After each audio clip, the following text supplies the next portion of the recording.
ఈరోజు వాక్య ధ్యానం కీర్తనల గ్రంథం 46వ అధ్యాయము 10-11 వచనములు. ఊరకుండుడి, నేను దేవుడనని తెలుసుకొనుడి. అన్యజనులలో నేను మహోన్నతుడనగుదును, భూమి మీద నేను మహోన్నతుడనగుదును. సైన్యములకు అధిపతియగు యెహోవా మనకు దేవుడై ఉన్నాడు. యాకోబు యొక్క దేవుడు మనకు ఆశ్రయమై ఉన్నాడు. దేవుడి వాక్యం దీవించునుగాక. ఆమెన్.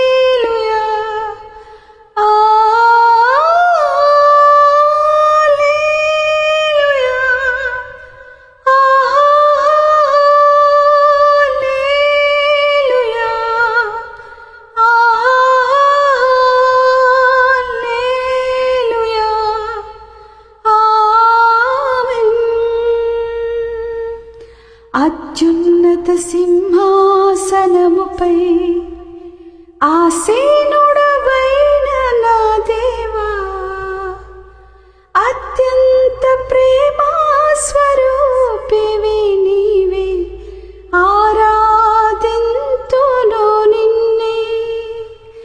అత్యంత ప్రేమా స్వరూపివి నీవే, ఆరాధింతును నిన్నే.